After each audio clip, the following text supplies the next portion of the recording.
Hi everyone. మొన్న చంద్రబాబు నాయుడు గారు వేదిక మీద ఒక స్పీచ్ ఇచ్చారు. ఏంట్రా అంటే నంద్యాలలో జరిగిన ఒక వైఎస్ఆర్ విగ్రహానికి సంబంధించిన తల నరికిన ఘటన.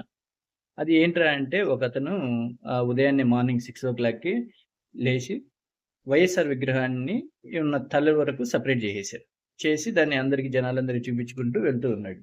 అయితే ఆ సంఘటన జరిగిన తర్వాత పోలీసులు కూడా దాని గురించి విచారించి అతను ఒక మానసిక పరిస్థితి బాగలేనతను.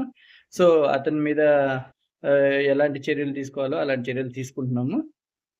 దాని గురించి మీరు పొలిటికల్‌గా యాంగిల్‌లో దాన్ని తీసుకువెళ్ళొద్దు అని చెప్పేసి పోలీసులు నోటీస్ చేశారు. అయితే నాకొచ్చిన ఒక విచిత్రమైన డౌట్ ఏంట్రా అంటే, ఇప్పుడు చంద్రబాబు నాయుడు గారు స్టేజ్ మీద ఏమన్నారంటే వాళ్ళే వైసీపీకి సంబంధించిన వాళ్ళే స్టేజ్ పైన వైసీపీకి సంబంధించిన వాళ్ళే ఆ విగ్రహాన్ని తల నరికేసి మళ్ళీ వాళ్ళే సింపతి చేసుకోవడం కోసం దాన్ని అందరి మీదకి రుద్దాలని చూస్తున్నారు, అపోజిషన్ పార్టీ మీదకి. కానీ అది పోలీసులు తేడతెల్లం చేశారు. అది వైసీపీ వాళ్ళు వాళ్ళంతటా వాళ్ళే చేసుకున్నారు అనేసి ఒక మాట చెప్పారు. ప్రచారం కోసం, సింపతి కోసం చేశారనేసి ఒక మాట అన్నారు. ఓకే, అన్నారు, బాగానే ఉంది. అయితే ఇమీడియట్‌గా నెక్స్ట్ ఏమన్నారంటే, నంద్యాల జిల్లాలో అక్కడ ఆ ఘటన ఎక్కడైతే జరిగిందో, ఆ ఘటన జరిగిన తర్వాత అన్ని న్యూస్ ఛానల్స్‌లో వచ్చాయంట.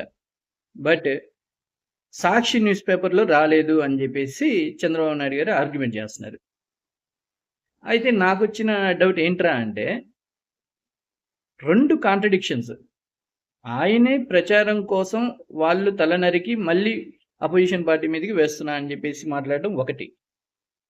మళ్ళీ అన్ని పేపర్లలో వచ్చినా కూడా సాక్షిలో మాత్రం అది ప్రచారం చేసుకోలేదని చెప్పేసి రాశారు.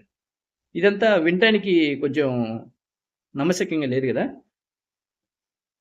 2 కాంట్రడిక్షన్ వర్డ్స్ చంద్రబాబు నాయుడు నోట్లో నుంచి ఒకటేసారి రావటం మీకు ఎలా అనిపిస్తుంది?